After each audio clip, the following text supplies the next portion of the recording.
Il senso religioso o l'esperienza religiosa è innanzitutto un fatto, un fenomeno obiettivo, un fatto reale, non è un'idea, innanzitutto non è un modo di sentire, non solo si tratta di un fatto, di un avvenimento, ma del fatto più imponente e più inestirpabile della storia dell'uomo.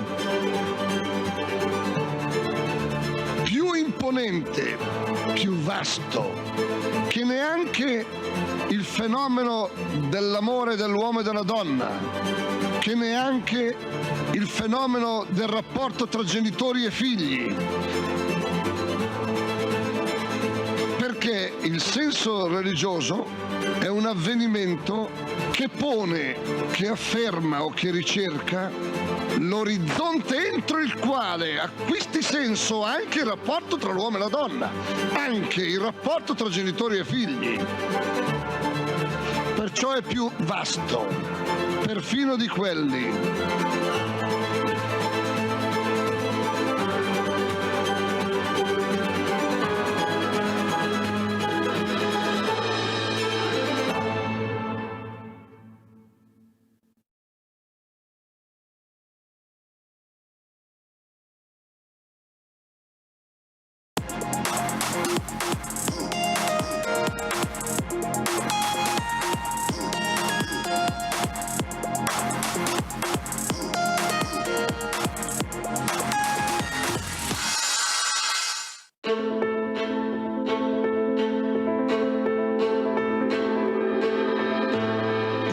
Religioso o l'esperienza religiosa è innanzitutto un fatto, un fenomeno obiettivo, un fatto reale, non è un'idea, innanzitutto non è un modo di sentire, non solo si tratta di un fatto, di un avvenimento, ma del fatto più imponente e più inestirpabile della storia dell'uomo. Più imponente, più vasto, che neanche il fenomeno dell'amore dell'uomo e della donna, che neanche il fenomeno del rapporto tra genitori e figli. Perché il senso religioso è un avvenimento che pone, che afferma o che ricerca l'orizzonte entro il quale acquisti senso anche il rapporto tra l'uomo e la donna, anche il rapporto tra genitori e figli. Perciò è più vasto, perfino di quelli.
civiltà dell'amore.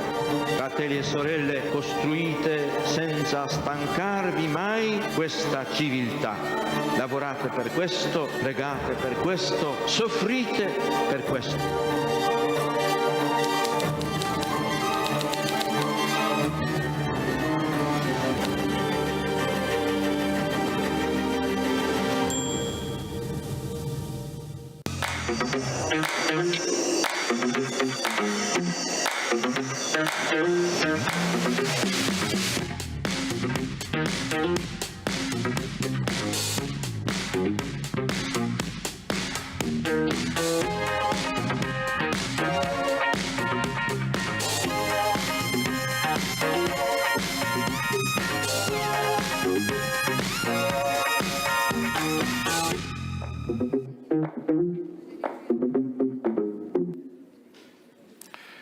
Buongiorno a tutti, benvenuti a questo. Good evening, good day everybody. Welcome to this meeting. I'll present the people to everybody here and to those who are here in the room and to who will listen to us on video. And thank you all. The theme of school of education has always been at the centre of the meeting since the beginning. It couldn't fail to be so this year, a year in which the theme of meeting is that of friendship, because the education, deep down, what is it if not a great friendship between generations? The generation of the adults, which transmits, communicates, involves the young people in the adventure of the future. And so it's a central theme, perfectly lined up in the fil rouge of the meeting this year.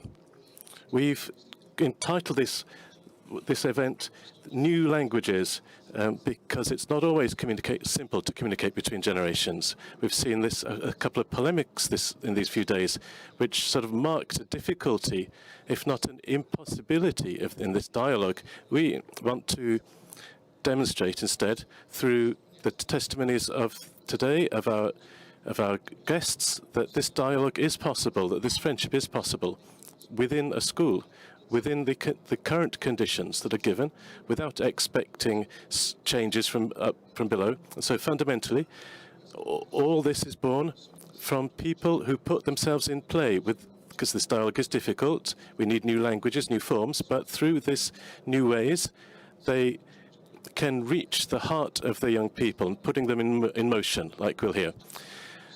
So I've got lots of guests, really, because the richness of school is rich, and so we wanted to give a big range of testimonies here. We'll start straight away with 5 brief testimonies from teachers who, in different types of school, put themselves into play. I'll present them rapidly. We asked them all to condense their texts into just a few minutes to give more chance for this richness. So obviously this encounter doesn't have the character of a seminar or of a convention, but really a dialogue. So we have with us, I'll present them to you in order of their schooling. Antonella, who's a teacher in an early school. Rosario Di Gaetano, who teaches Italian in Bergamo. Roberto teaches maths in a middle school in Milan. Pino, who teaches literature in Policoro down in Balisecata. And the last one who teaches philosophy. Let's start with Antonella, and let's go, please.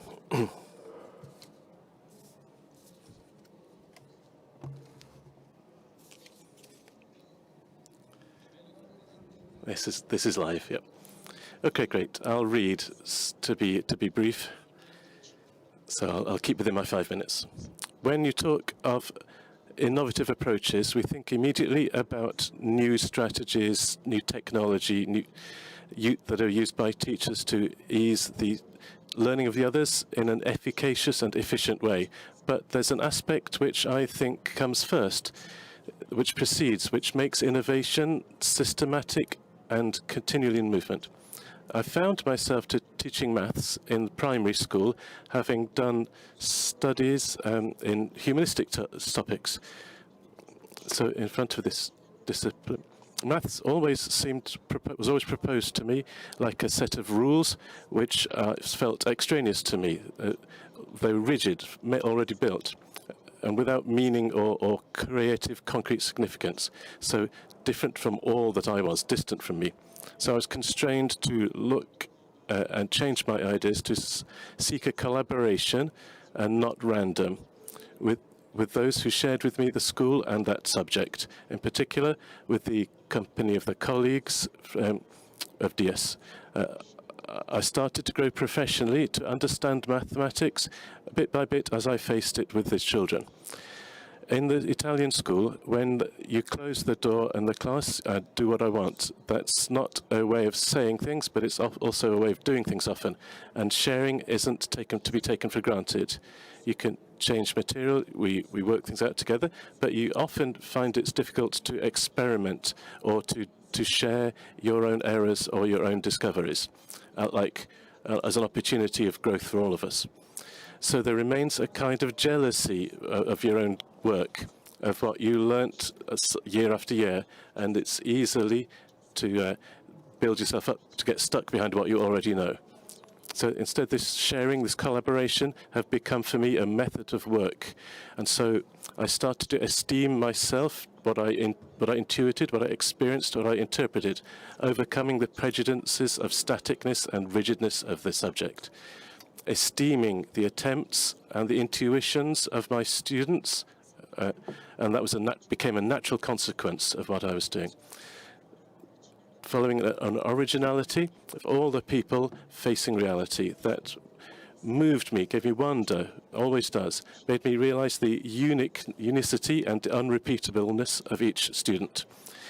Even the most famous techniques, like the workshop techniques, problem solving, storytelling, cooperative learning, all these are proposals to the children, but they've become almost an elongation of what I live personally in my company of educators. And so that makes maths lively in class in the consequence of a lively work between the adults. For example, to create a problem, to discuss the validity of the content, to understand what objectives was linked to it, to reflecting on the linguistic aspects, creating materials that are fun to help them, becomes a way to put the work in front of the class in a totally different way, to make the kids discuss, to reflect. Often richness comes out, and to put their ideas in front of each other and looking at things together to find the results. So a lot of things get rebound together, the links between maths and reality. I learnt to value the errors of the pupils when one makes an error, makes a mistake that brings them to a wrong solution. Instead, together, we look and work out what sort of reasoning brought them there. And there they feel themselves important. They begin to interpret methods and the way of looking at reality. They learn courage in front of obstacles, and they pass from a sort of mechanical, technical learning to that significant and creative one that's able to mobilize their interests of each of them. So, okay, just briefly, I'll recount one experience that I did at the end of this school year, and which, for various educational motives, we proposed to the kids the construction of a plastic model of a great city using boxes of all sorts and recycled stuff. So we stopped in front of a fantastic commercial shopping centre that a child had made, with a car park on the top. And from there, the idea came to give it life. We started to play at shopping, making shops and restaurants on our school desks. And then 5 fantastic Indian kids started an ethnic restaurant to present to the class their menu. They sought out some typical dishes that they found on the internet and showing ingredients and pictures of it. Not just with us, then they got their mums to cook the dishes and brought them to school. And so, we tasted them, and they produced paper info as well. It was an inclusive moment with them deeply involved, which let us interact with their mums as well, who we hardly see. In the classroom, the smell of curry had remained for a week, we said. after having constructed, coloured, cut out, etc., organised and reflected and tried this all together, there came the moment to invite the teachers and the other pupils to see our shopping centre and to come and do the shopping here. And so that we could do some shopping, we even made a kind of bank where they could put money in, even though it's totally false, totally pretend. You could go to, with €1, you could go for a haircut, or you could go and buy ice cream for €5, etc. And so they all learnt to add up, to give change, imitating the adults. So I'll just finish that. A few weeks later, we all went to a real commercial centre, and we saw the similarities and even some differences between prices, between what the kids had estimated, guessed were the prices, and what actually is the prices that we really have to pay. And so then we did the experience of the client. They all had a couple of euros to go and buy a snack. And so imagine the assistants when they saw each one of them with €2, and they're all checking their kit change, all checking if the change was right. And then from there, many other initiatives came out to see what was the frequency of the different types of snacks that they chose, and did some statistics on that. Okay, I'll finish up. I'm sorry, I must stop you. Okay, I'll finish saying that in these years I learnt to see that all these activities let us open them to reality and to make children used to seeing what happens. That's the work. And so the experience and reality becomes all positive because it's allied with everything, with what happens, even with mistakes. And so at a certain point, we realized that the attention to the development of observing and defining, reasoning, creating is also for the adults as well as for the students. Thank you. So the first intervention, thank you. As you can see, 5 minutes is really tight, so I really ask the others to keep it short. Yeah, what we said. Thanks. Please go ahead. Okay. Thank you.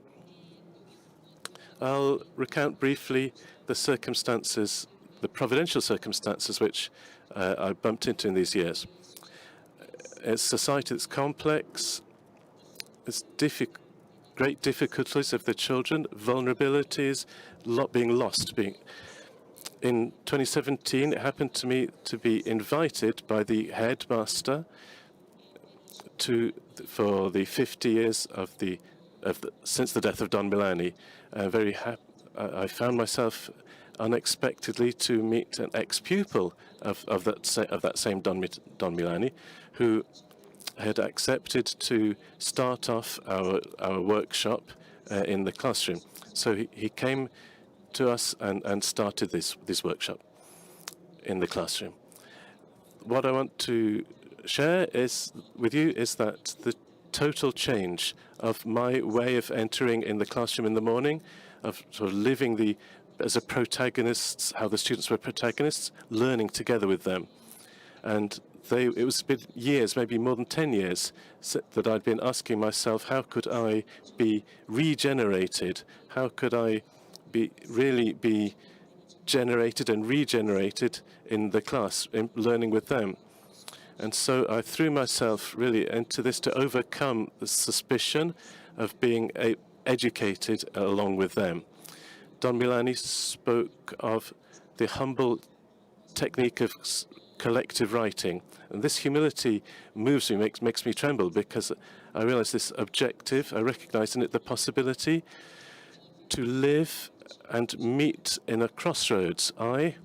In the overturning of my role as a teacher, that I come down from my horse, and being wounded, you let yourself be wounded, and the kids, and so my weakness, my fragility, and the kids in that thirst, you could say, that deep thirst to encounter a motive for which to come to school, a motivation for learning, for discovering right up to the furthest horizons that God is proposed to them each morning. And so that way the adventure began together. It's maybe 6 years since 2020. In 2022, this experience took on national form. There's 12, 13 schools like this, and there are others coming in. And together with us, there's also a school called Santa Fe in Argentina that follows this method too. A community of learning, of apprenticeship, in which we learn, we form, we reflect, we look. Workshops in the class open to observers, and this gives the possibility to me as a teacher to continue to learn, to understand, to enter into these wounds which are sometimes uncomfortable of the kids who I have in front of me. Because the amazing thing is, however, both for the children, both for our own children, you can see in the hearts of everyone, is that sometimes these kids, we don't know them. I'll give one the sort of outcome of this adventure. When one morning in the middle school we found many desks with holes in them. Nobody was going to admit their guilt for this or explain the motives for which they'd done it. So it came to me a question, and Martino just left at the end of his workshop. So I asked him, what did you want to write? And they replied in a very surprising way, we want to write a story of a classroom because stories generate identity. And within this work of strict adherence between word and thought, in which they invent stories, starting from etymology, started their confession, we can call it. So that writing, what came out was that, again, reasoning and then writing, debating it together with Socratic dialogues on these little bits of paper that we saw there on the slide. These kids had admitted to have great difficulties with digital activity to interlocute with their parents. Their problem, the problem of the holes in the desks, was a relational problem to do with relations. And in this experience, we note with ever more enthusiasm, even ever more being moved, that it's really those soft skills, that social abilities that triumphs in work. So you can abandon frontal lections, and this overturning of the teacher that becomes the director, the bringer of instruments, and you have the courage and the trust in those hearts, in those minds, to start from below a journey and a process with everything that they are able to propose to us. So a slalom between disciplines, from a story to a page of literature, to a work of art, to a rap song, etc. I'll leap to the conclusion. So up in the little church on Monte Giovi, there's a mosaic made by many little pieces that are colored, and the pupils of Don Milani were the ones who constructed this single design that's full of colors, which Don Milani called the Holy Scuola. Thank you.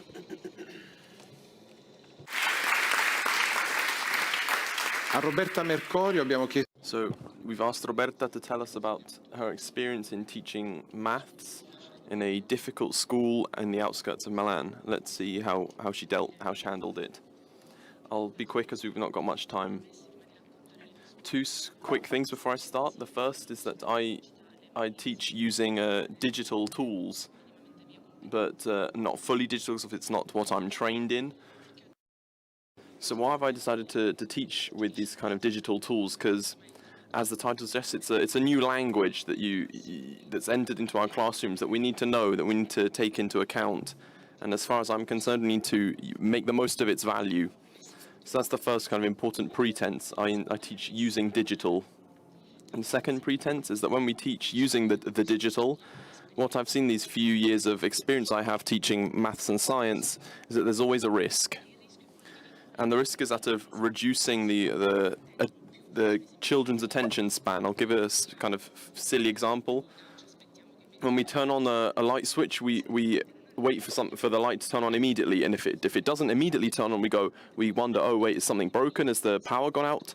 We're not used to waiting anymore, and what I see in the kids is that they've lost this ability to wait. They don't like waiting for something, even though they know if it's inevitable. And this is kind of contrary. It raises many questions for them and for us. So what I've seen these parties is that when you teach using the digital, and I mean by using PowerPoints, with YouTube, or with podcasts or other digital teaching aids, we have to bear in mind that there's, let's call it this limit in inverted commas, and that's a reduced attention span and a reduced waiting time. I'll give a quick example. So I've been teaching for 3 years, and so every year I change school. In the past 3 years, I've changed 3 schools, and each one's been more difficult than the other. This year they gave me, and I was also a coordinator of a middle school class, and in middle school I had a very high level of foreign students, of first or second generation immigrants. So different kids who didn't understand Italian, didn't write Italian, didn't speak Italian. So, understand that teaching in a class like this isn't exactly the easiest thing in the world. So digital teaching aids were extremely valuable. In the first few lessons of science, or the scientific method, and all science teachers will know this is the first lessons we give is on the scientific method, is observation.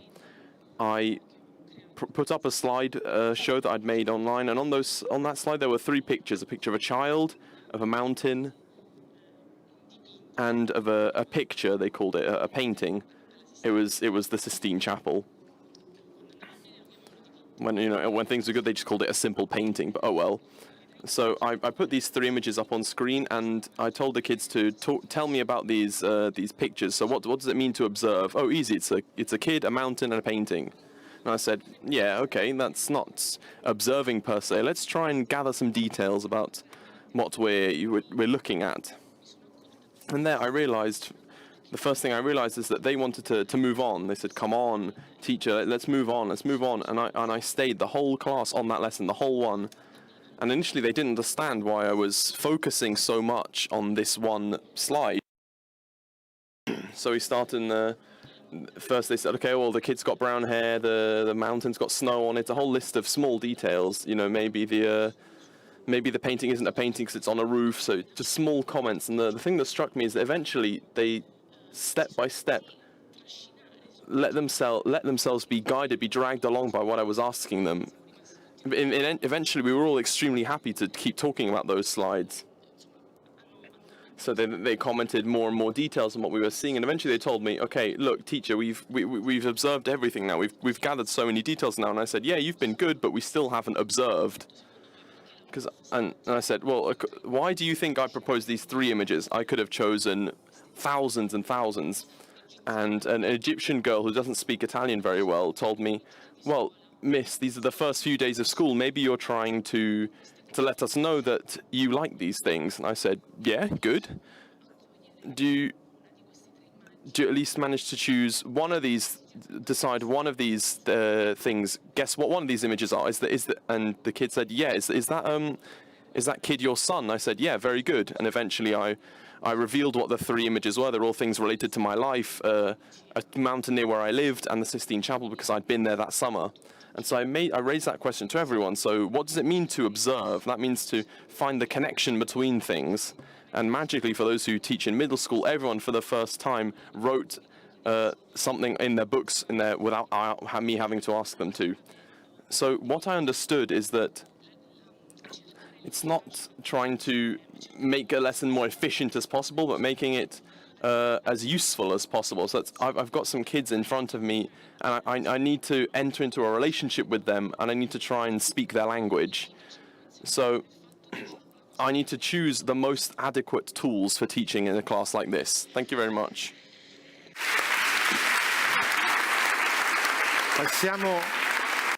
Let's move on to high school.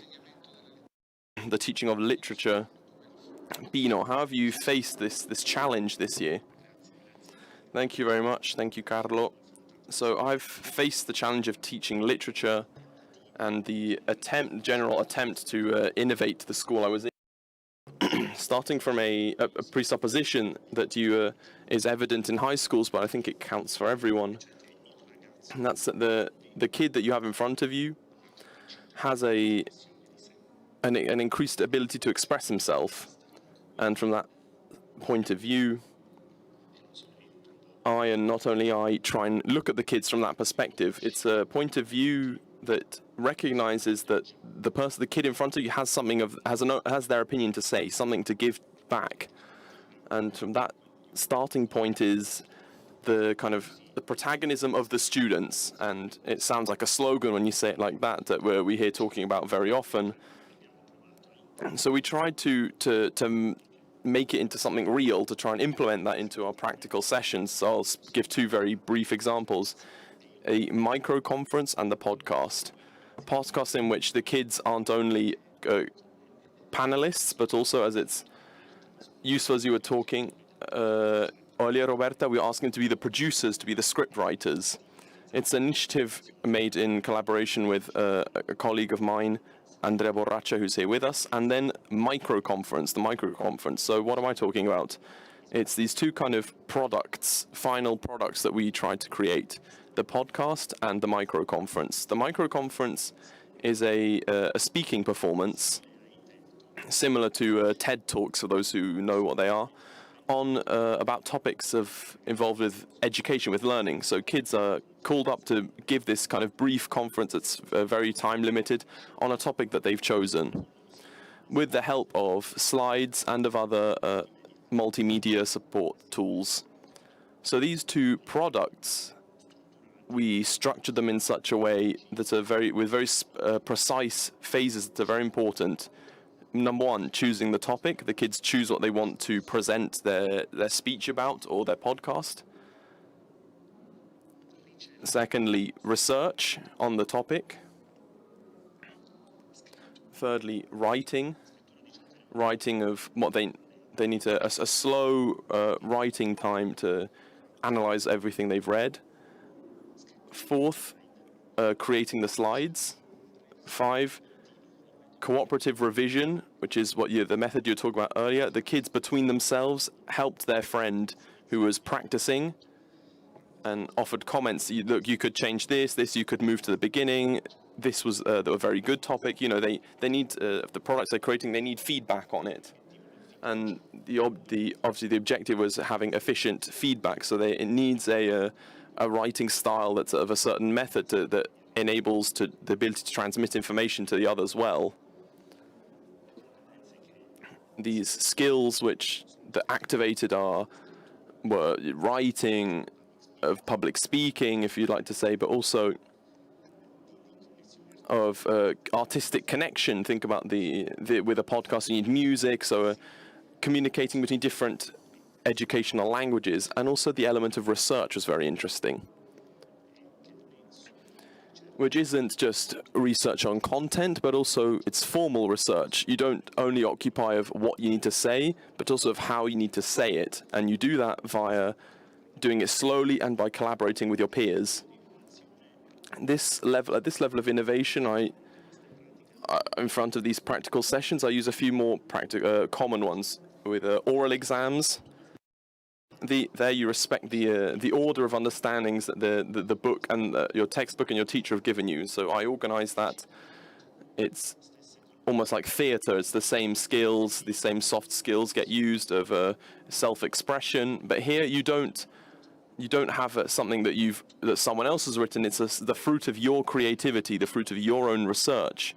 Debate. So when me and the head teacher were interviewed on our kind of performance by Indire's experts, they asked us, so where's the element of competition in what you're doing? I said, well, we don't have one. It's the opposite. The kids kind of activate themselves. They get engaged by moving together towards an objective, kind of like when you write a thesis as a group. So the end point of this research we were doing, this way of doing research answers to one of the great challenges of our time and of our schools, and that is that of having a great sea of information of our availability, and we've lost the component, the desire to search, to find things. the final question is, even when you have learning at the tips of our fingers, it becomes useful when you know where you're going with it, when you know what you're using this information for, when you know what to do with what you've researched. So how much better would it be if we took this type of perspective, this type of research to our final exams in school, rather than the ones that already stand that it's just the vague associations of information, just the connections between subjects that's very forced, and the association of ideas that's useless at the end of the day. Students, as a friend of mine who teaches RE, isn't a blank page. Him, from his perspective, he was saying that the student who I meet they've already met God through their own reality or through their own experiences. So starting from this conception of giving credit to the other and the origin of friendship, different from of just companionship or of confidentiality, it's the fundamental sense of our work. Thank you.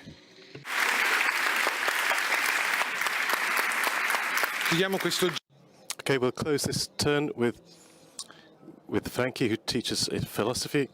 What do you have to say? Thank you, Carlo. I'll start with a question. That is, does the smartphone help us be less alone?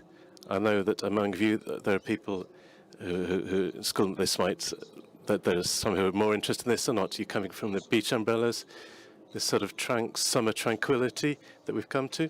But in reality, this is the topic that was the final in a tournament of disputations that we had this year, of debates in the high school, together with professors of many subjects.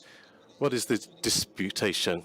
It's an ancient language that we use, but it's very useful because today we talk about everything, and everybody feels able to talk about everything.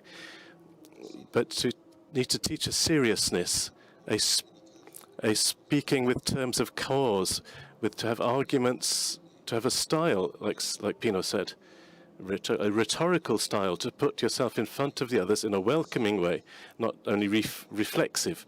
But in this, the innovation that we found was given to us by our tradition, by our history. In fact, we talk of disputation and not of debate. For debates, for the experts, there's been an inflation of those today, but disputation a bit less. And so this comes from the 13th, 14th century, when the universities came into existence, the scholastic universities. And the disputation wants to encounter a theme, like the use of the smartphone, for example, and the concept of solitude, from a point of view that's pro or contra. And so, like in sport, there are rules and that there are referees, etc. So, like in sport, you come against each other, and I'll underline this word. You encounter each other on the battlefield. Why? Because the objective is not deliberative. It's not like a debate in Parliament, in the English Parliament, where the objective is to deliberate on a motion.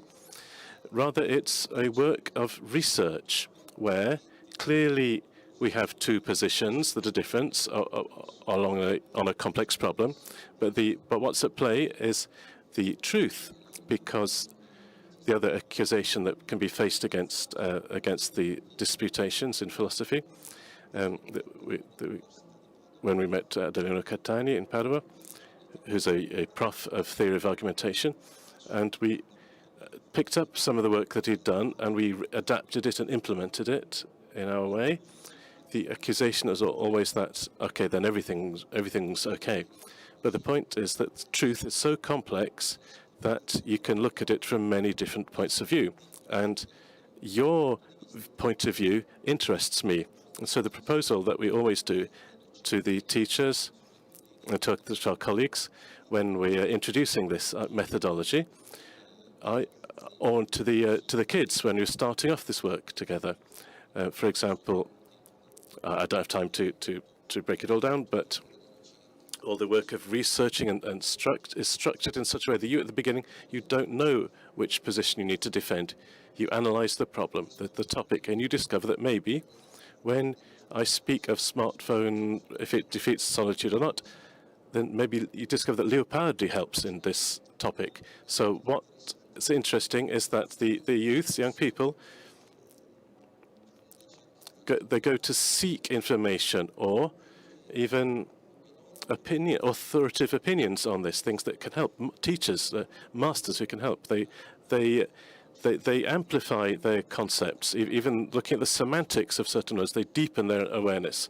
And so I'll conclude saying that this methodology, I use it every year, and it's always makes us enthusiastic because the kids discover, in counting the other team, if you like, because they're on the stage, they discover, I hadn't thought of that, what you've just said. They discover that the other can help us, can help them to deepen further a journey that's inexhaustible. I can use that word because today I'm a philosopher, and so I challenge anybody after this to come and talk to me about this. But so it's an inexhaustible friendship on a journey that itself is inexhaustible, that of knowledge and of discovery of the truth. Thank you. Okay, I thank you all. And I will move on to our next set of guests, and I'll invite them to come up on stage. Next one is Daniela, who's a trainer in the National Marcello Tempesta, teacher of pedagogy in the University of Lecce. Roberto Ricci, the president of INVALSI, and Tommaso Agasisti, who teaches at the Milano Politecnico. We've listened here about testimonies from within schools, the protagonists within the schools. Now we'll hear from some interventions of people who live the school from another point of view. They are protagonists in different ways, and they'll help us to relaunch, to grasp the perspectives of what we've heard up till now. So I'll start straight away, even to continue the dialogue we've just been doing, so with Daniela. So I've given you 10 minutes now, not 5, a little bit more, but we're still trying to keep within our time. Thank you. Okay. I'll give this also for the last one, who otherwise wouldn't have any time. Thank you, Daniela. Okay, thank you, Carlo. I feel very embarrassed to have to talk after these people. They've given an openness greater than I can perhaps give as a trainer compared to what I've heard. What struck me is that all these experiences are experiences of positivity. It's as if the word innovation had been sunk, but and let us see behind it the love, the fact that a student can do an experience of good. So it's not just learning things, but something that involves them from this point of view. I want to recall the fact that, notwithstanding that, even as they've seen, the workshop practice can be very common, but this doesn't mean the eclipse of the teacher, because it shows how much the teacher is a decisive factor for the success of the students. And so here we see teachers who know how to invent things, useful things, who know how to guide, how to work with wisdom, thinking about things. So putting yourself aside for things doesn't mean working without wisdom. So it's not the eclipse of the teacher. Another thing that I noted is that the mobilization is not simply a motive factor. Simply, okay, they're happy. It's not just emotional, but it's also, you see the professor who's impassioned, who's enthusiastic. There's a great value for knowledge in this. What I see in this experience is that they do an experience of growth. That is, they know that they're growing, that something is happening. And I heard on this talk of slowness, discovering things you could never have imagined. This is a perspective on the future with respect to what's difficult today. For young and old to have a perspective on the future with the experience of growth is that experience which makes the child open this perspective on the what's coming after. And so I see from one side that among students and teachers, there is this dimension of friendship, which is evidently a sharing of the human, that is, of the need to be and of being. And so it's also the just symmetry that professors invent things so that are useful, in the sense that they augment like the professor said, they're useful in the sense that they grasp a need. And so I think that the point of school today is really this, to be able to reach the need of the students.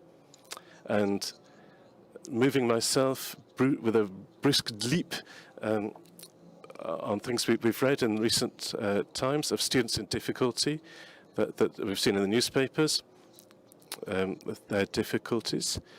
Unfortunately, in the Italian school, there's either this miracle, this marvel that we've heard, or the 2 interrogations, the 2 exams a year plus the catching up one, where somebody presses a button and that gives you your score.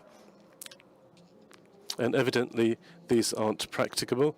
These aren't practices that meet the need of being known, of being valued, that students have, who don't come across this need of appropriating what they learn.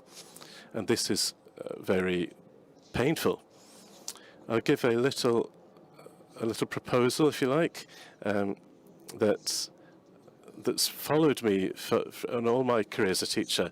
That is, if in the school year, is it or not a path of growth? Is there a journey of growth within the year? Because if it's not a journey of growth, then you can't do that experience of growth.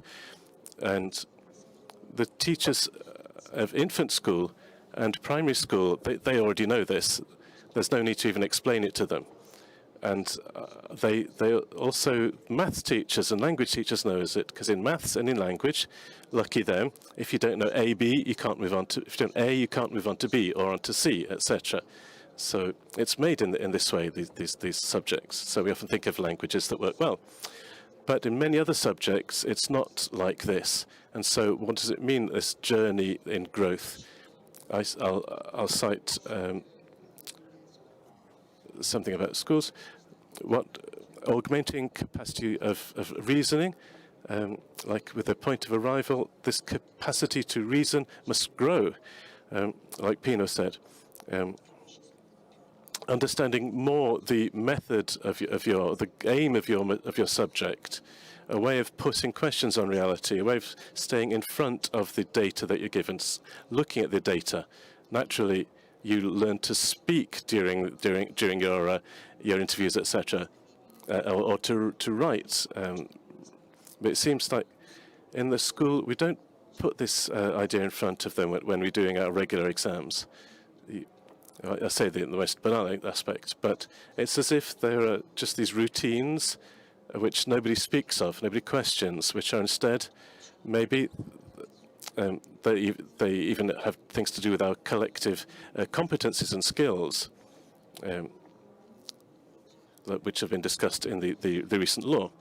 And so, for example, the persistence is, if you don't feel that you're on a journey, then in what you're doing, if the school is episodic, then if you don't have, then there will be no persistence in the materials. So also trust in your own possibilities of success is also a great skill that's non-cognitive. But it depends on the steps that are proposed, if they're challenging at to the right level or not. We don't need to find ourselves, never want to find ourselves in a structure where you're between boredom and anxiousness, that are the two opposite poles of the overly challenging thing. So we need, and this depends on the amount of humanity that somebody comes with. So we need to reflect, what is the school year? Is it chapter with test, or is it seen as an upward path? And so what's useful in this sense, this positive sense, the useful teacher needs to reflect on this a bit more. Efficacious, more than the Italian, English, Saxon studies, efficient activeness can be described as neither a gift of nature nor a mere technique. it's like a self-awareness of self. Of you, what do you see? What is the road for you? Where are you aiming? What are you looking at? So you look at your needs, you look at where you want to go or not. Do you look at these or not? I was struck how we speak of maths done in the mechanical way. The grammar, which is a topic, a central topic, can also be done in a unreasonable way, or a reasonable way. So it matters whether it's done in a reasonable way or not, one that induces the children to reason or not to leave itself just like as a secondary task. So I think that when we speak of mobilization of the kids, then we find a problem of approach, of language. There's a preceding problem, which I heard, which is that of this vision, this prospect, this looking forward of the teacher. And above all, what seems central to me in this historical moment is to put ourselves at the service of the needs of the student and not falling as victim to the sort of bureaucratical ideology in which the student seems always that they're just passively dealing with what was given to them rather than protagonists in this setup. So we need to invest on protagonism of the teachers, and I naturally sustain this within this association that this can happen. Thank you. I'd say that your intervention has opened some perspectives I think that are very interesting, especially from the point of view of a pedagogist who teaches and reflects on these themes in university, but with school. Please, Marcello. Carlo. Thank you, Carlo. Thank you to the meeting for this invitation. The meeting which always has this surprising manner of putting important questions that affect all of us. In our case, the question of the schools of our time and of the discussion between generations. I'd like to put to your attention 3 main considerations, recalling some elements of the scenario and trying to connect them with what we've already heard. First, I'll introduce it with a question. Can schools still really be a living factor in the construction of a civilization? Can they be a place of real social friendship and growth for all those who live there? And if so, under what conditions? As far as what we've been told, there's been some valuable elements, especially from a methodological point of view, to attempt to answer, but I will try to return to them in the concluding part of my speech. The initial question stems, it's not rhetoric, but it's born from the fact that we're in a time of massive changes that upset all the spheres of our existence, and school is no exception. This condition forces us not to take consolidated arrangements for granted or routines, as we said earlier, ways of life. It's an uncomfortable and challenging situation, but potentially very generative and useful. Why? Because it forces us to question ourselves on the meaning and the forms of our school experience, and even on the very destiny of school itself, its very outcome. And this issue is very lively internationally. There are the people who think that school has just entered a new millennium and just needs a little touch-up. There are those, on the other hand, who think that in order to offer an adequate response to the needs and to the difficulties that are emerging, a kind of what I would call a hyper-schooling that equips them to survive in the complexity of our times, and those who, on the contrary, think, even kind of driven by arguments of an economic efficiency style, that we should move on towards forms of deschooling through a substantial replacement of school with radical forms of e-learning. And finally, there are those who think that school still has a future and not only a past, or no matter how noble and important that is. That is, that it's not it's a path of neo-schooling that is needed, a path that is mobilizing itself in new forms, as we've heard today. It tries to manage the treasure of cultural heritage and build a new school that pursues its lifelong purpose, while at the same time is contemporary with the times we live in now. The second consideration, moving on.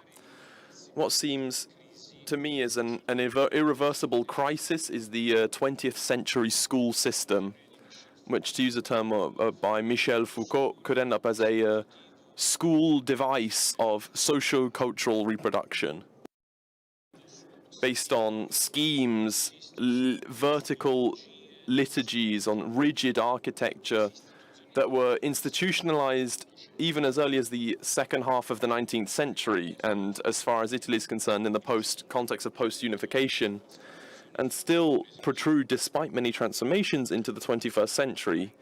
Classrooms, desks, corridors, timetables, classes by age, lessons, questions, grades, oral exams, programs, the need for exhaustiveness that have little to do with many of the educational needs of the new generations, and has quite a lot to do with the developmental tasks that face these new generations. This is a school model, mind you, that has performed important functions and faces many difficult problems, which fundamentally and kind of paradoxically, I said earlier, need to wrench itself out of passivity and put young people into action and to engage them to learn. It's a crisis that can be seen in the educational fatigue of schools in the past few decades and of the demotivation of many teachers. Along with this attempt to try and maintain this school device, however, there emerges in patches, I'd say, the bottom-up construction of educational experiences and schools, communities that are open to scholastic innovation, which is not a kind of mere change, but rather a set of attempts driven by the awareness of a school's true purpose and the desire to achieve it. A school that isn't made of individuals, of small cases, but of people who contribute, who dialogue. A new capacity for communication that doesn't limit itself to new techniques, but seeks to listen to the youngest and a real dialogue with them. What then is the secret of schools to the north and the south our better schools in the first and the second cycle, in state and other types of schools? The third point then, what is the secret of those teachers and those school communities that manage to kind of mobilize to inspire young people? What's this kind of golden thread that links the experiences we've just heard and the dozens of similar experiences we could hear if we gave the floor to the hundreds of people in the room and outside in the fiera who live in school, or who Cesare Votella calls the anonymous education geniuses? We're not talking about supermen here, but people who don't shirk the risk inherent to the educational experience, rather they allow it to happen. Its freshness, it generates new forms. These aren't perfect teachers, obviously, but rather these are kind of unfinished teachers with a heart open to use a beautiful expression of Pope Francis, open to reality, willing to learn, as we've just heard. They never stop living in an active interest in what they propose to others. They're always working on the motivation of their pupils. That is, on the reasons for what they do, the attractiveness of school, but also on their own professional motivations. And then they're not ashamed of the fragilities of the school, of the children who are entrusted to them, but they involve themselves with it. They know how to perceive and use their talents, to give voice to the powerful questions of knowledge, of meanings, of relationships, of protagonism, and above all, I'd like to say, of the hope of this generation. In this way, school relives its permanent task. And what is this task? It's that of the purpose of school has never changed.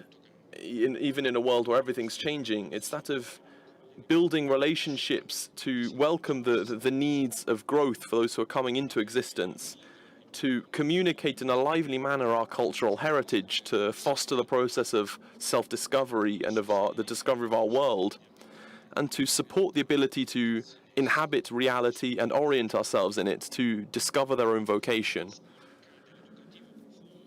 When a kind of deep education happens at school, that's what I've been trying to describe, it's even easier to hold together these different dimensions that are often disjointed, both homework, institutional tasks, and relational skills, the cultural dimension, and we've got the president of INVALSI is here with us, and the development of new skills.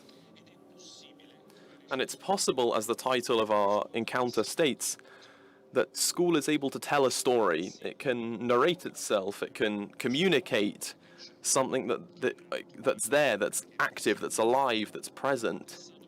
A past that can be recalled, or a future that's not yet to come, that can be imagined.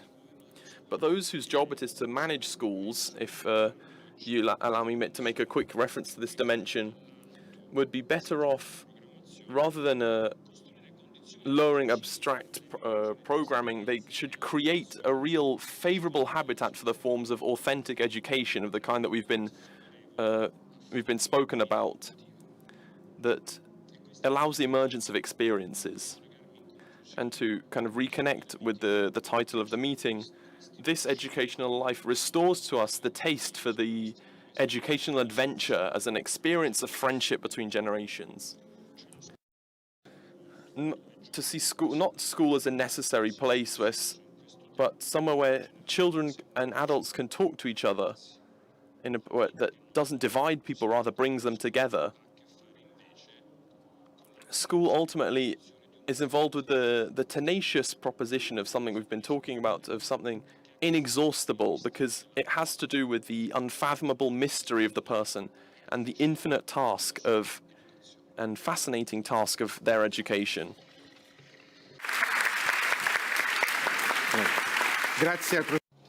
Thank you, Professor Tempesta. Listening to these interventions, I really want to ask lots of questions to deepen things, but time is drawing on. So Roberto Ricci, it's a pleasure to have him with us. I think that his observatory is something authoritative to help us grasp what's moving on in Italian schools. It's something, what we've heard today, and the questions that you come across every day. Okay, and thank you all for this invitation. And I think that the things that have been drawn out today, there are many. I'd start from this point of view. It's clear that our school, and this is true for all advanced questions, but we talk about ours here in Italy, is a phenomenon that has to do with a very high number of persons, millions of persons, and so as such, it has particular needs that come out from that dimension of the phenomenon we're facing. So this doesn't mean, and actually this does mean, that it's necessary for this reflection, this pedagogical reflection, is deep on where we want to bring our schools. The example that Daniela gave on the electronic register is kind of symptomatic, because it's not that the electronic thing is good or bad in itself. It functions like that because nobody's really thought about it. A good computer programmer, to simplify a bit, a good programmer to make a good program needs to be helped with a reflection beforehand about that. And if that's not there, the programmer will do what he can. A good tool, but we can ask them for other. Why this? I think that what emerges very clearly, or fairly clearly, let's say, from the data that's coming up, national and international, it's not really very different, is the necessity for a reflection that's attentive on where we want to take our schools, to be really friends of our society and of the generations that are growing and that will arrive. So some considerations on this. All all countries, and we're talking about Italy first, are investing a lot to seek, maybe well or not, but that's not the point that I want to share right now. They're trying to reduce the impact of the context on the outcomes on the students. So what I'm trying to give some reflections on this. So then it's not going very well. Things are not going very well. And what do I mean to say? So far, not only in Italy, maybe a bit more in Italy against other places, but not only in Italy, the weight of the social background and culture of the students is enormous. I've heard say that we might call it skills rather than disciplines, soft skills, etc. I think this is the frontier, probably. This is the frontier on which we need to work. But to do this, and with Thomas, we've had a chance to talk about this in the past, what we need is a reflection on the design of school that we want, because school is in a large part drawn from, in general, on these themes, not because school is bad or evil or doesn't want to face complex things, but because facing complex themes requires to have a clear educative design, and our society has great difficulty doing this. And I think this is the true problem that we've got in front of us. And then afterwards we'll find all the solutions, technical side, technological, pedagogical, etc. But we need this reflection on these themes. The data shows us this very clearly. Otherwise, for those like me doing this task, what do we observe? An exasperation of the differences. That is, we face in front of what we've heard before, that I'd say these are considerations of examples of things that warm the heart, which we like, which help us imagine and realize, think about a school that's warm, that doesn't renounce its own task. And so it has a task, if we like, that's hard work, that requires effort, labor, but that doesn't yield ever to this temptation of what's easy, of taking a shortcut. I don't want to talk about amoral this, but then we can get into trouble. But so we need a reflection on this. School, if it has withdrawn from this because it probably hasn't had this context which could help it to do this operation, except maps maybe in an informal way. So the institutional curriculum is a document, a role, which maybe we could do these choices, but they are choices that are really complex. And from the way I see it, from what we need is a discussion that doesn't yield to the temptation of just doing good for others, for those who do my job. We always feel like a detailed list of what we mustn't do. Okay, yeah, fair enough, useful. But very rarely some suggestions of what you must do.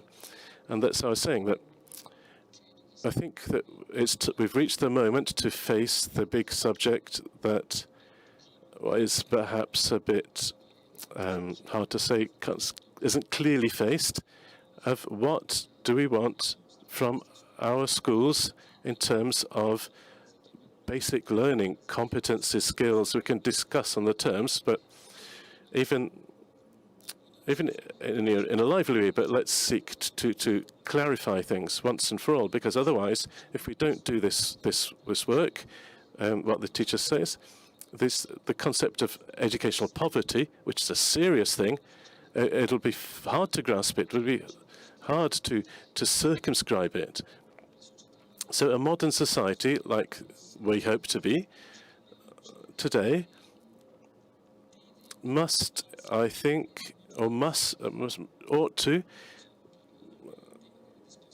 I think of scholastic dispersion, needs to see this problem from 2 points of view, which I say are linked to what we've heard. The ancients, Daniela can help us, they would have said primum vivere, first of all, for the kids, we must seek to actually keep them in the school. And then you have the question of what do these children learn? What do they pick up? And so that we have the dimensions of dispersion, of getting lost, that also has to do with even with the students who graduate. And so this is a hard theme. And we see that that this thing is real. The measures that we have, the international data, all this sort of vibrates around between 8 or 9% of graduates, people who finish school, find themselves in this situation. And so I think, and then for everybody, including those in my task, to face these things and look at them. And so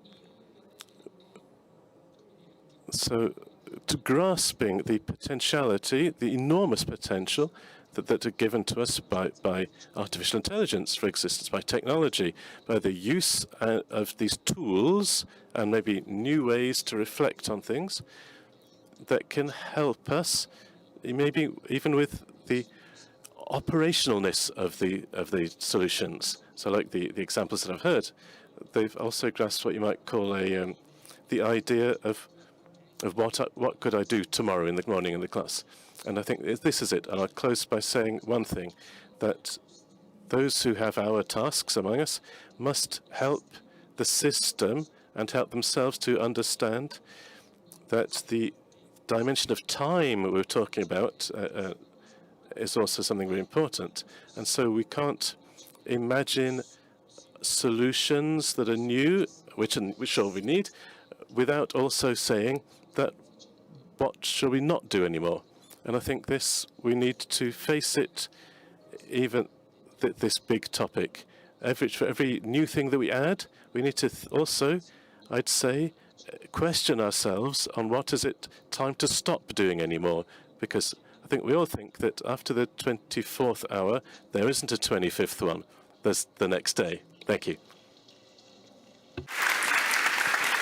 Grazie. Thank you, really. Thank you very much for the depth of what you've said to us, and also because you've helped us to. The meeting is not a bubble, which, as we say, this is for a responsibility that we have in front of schools. So what you've described for us relaunches us into a work, because we don't want to just be happy with what we've said. We want to put up with things. This is a contribution to the country. And you asked 3 proposals. I think, Tommaso, you've got something on this. Even in a little bit of space of this encounter, that you can help us to understand. Please. I'll try. I don't want to abuse all of your patience. We're getting towards the end of our discussion. I'll try and contribute briefly to for those who, like me, aren't teachers. We're not involved in education, but we're involved in research of managing organizations and policy in the education sector. And as far as the many contributions we've heard today, I've noted down 3 large questions I'd like to briefly go over. The first one, I'd call it this way, educational pluralism. What do I mean by that? It seems to me that what we've heard this morning, what we've heard today, clarifies that the main part of education is the adventure of a proposal that's been made by a teacher, and of the response and the involvement of those who are of the pupils of that student. We've heard some great examples of this dynamic. So if the educational dynamic is like this, that means you can't put it into a box, you can't industrialize it, you can't manufacture it or attach too many schemes to it. So from this point of view, schools as organizations can and should be the place where this adventure, this dynamism, this capacity for people to encounter needs to be given a place to flourish in schools. And the worries of those who run schools should be to create an institution in which this is allowed to flourish. So we allow the creation of the layout of our school setting has always gone towards uniformity. of standardization, of homogenization. Those have always been the most important themes, with the idea that in whatever school you or your children go to, they'll find the same thing. But this isn't possible. And not only is it not possible in terms of what we've heard being told this afternoon, but nor is it right. The richness of the educational experience, as we've heard, is born from the diversity of experiences and of proposals being made in different ways, and how teachers use their own talents with kids and help generate this educational adventure. So is it right to worry, as Roberto told us in a very clear way, about the levels of learning, of base levels of learning where we want the sector to move? But is it right to talk about what does it mean to prioritize a plural and rich educational system and not one that's poor and uniform? The reference Roberto made to his curriculum was surprised me, because I had to, in preparation for this, read about previous curricula, and it said the curriculum allows the expression of a teacher's freedom, and at the same time expresses some decisions of the school community and the identity of the school. So I feel like all of our schools need to recover the courage and the energy to make an educational proposal that's clear, to clarify their own identity, and to clarify, therefore, what does it mean to test, to experiment, to innovate, and to propose in a different way a certain educational experience. We come from years in which I feel like behind the whole theme of uniformity, we've had as a school system fear of innovation, of experimentation. We haven't given it the space to happen. And I think this is a sector in which this diversification, in which this courage has seen itself is that of non-state schools, which have seen a large level of richness in our educational system. And from that point of view, they need to be helped and maintained in order to allow this plurality to grow. The second theme I'd like to briefly talk about is that of the responsibilities of those who run schools. So in my research group, we often deal with head teachers and those who manage and run schools. So why do I think this is so important? So what I feel like the main problems that people who've gone through school have experienced is that the experience of innovation and experimentation that we've heard of this earlier, they risk being isolated. They risk being good one-off ideas promoted by a few people. And it's difficult to permeate the organization of the school to allow these good ideas to flow. Because often our schools are like, well, all different types of schools I'm talking about here, but especially state schools, are like a gathering of individuals who do interesting things. But this isn't what a school is. A school as an organization is, or should be, a place in which we intentionally bring together educational and formative opportunities. And as such, those who lead schools are essential, those who run them, to set the direction they're going of, to set their objectives and their goals, how to make people work together within a schools. And we were talking about the experiences we just heard about. Who knows how the head teachers of these schools we've heard about, how did they favor the diffusion of these educational initiatives? So in the recent years, we've done a lot of research on this. So if a head teacher wants to bring this type of innovation that we've been talking about, if they want to introduce this innovation in our school, what kind of skills do you need? What kind of attitudes do you need to do that?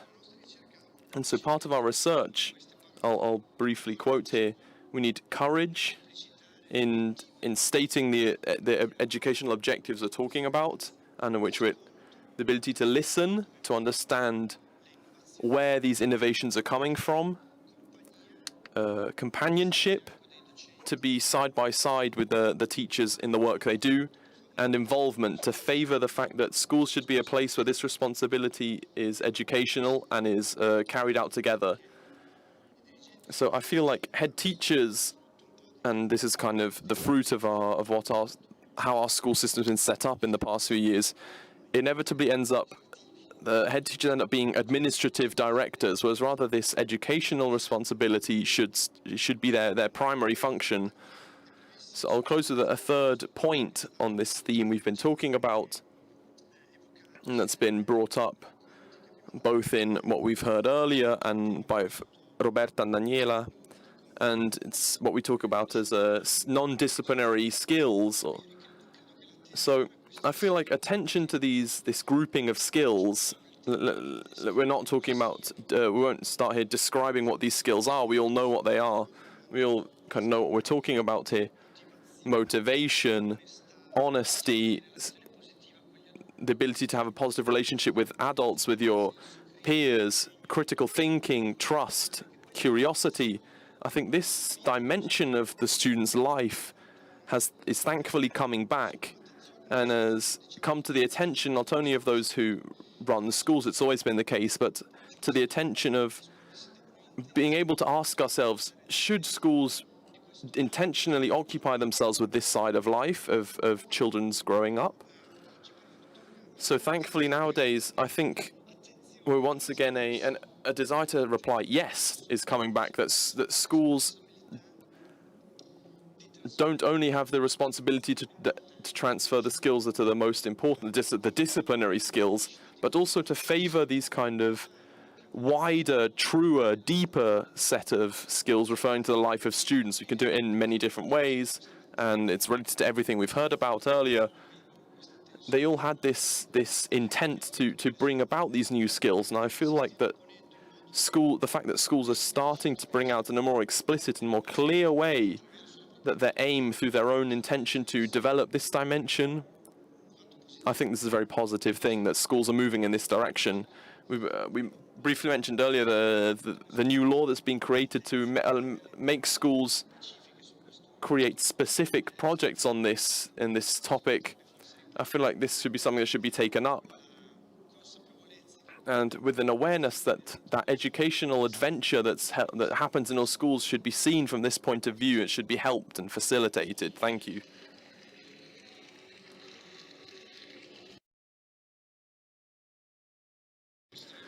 Thank you for our guests here, for everyone who's come here, and those who are here and those who said before. And I'll just close quickly as we overran a little bit.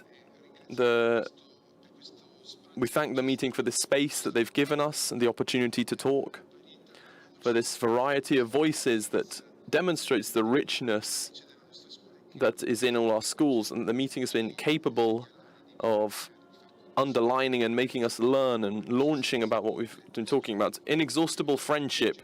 What we've been talking about now isn't a starting point, it's an end point, it's the beginning of a journey that will kick off once again once school restarts. And so we'll be talking about this more and more. We sustain this work thanks to our associative work, because one's attempt doesn't necessarily run out when it's shared in a kind of professional friendship.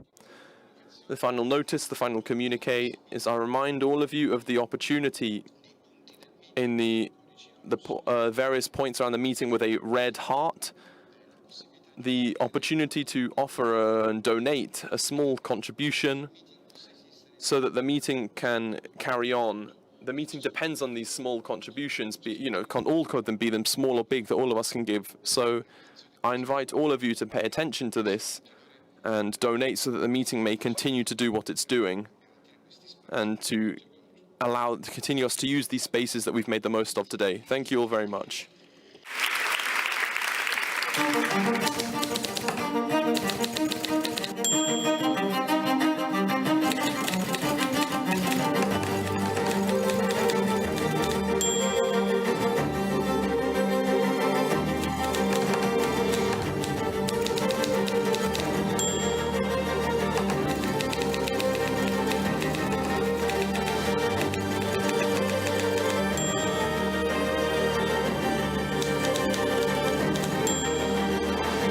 Civiltà dell'amore, fratelli e sorelle, costruite senza stancarvi mai questa civiltà. Lavorate per questo, pregate per questo, soffrite per questo.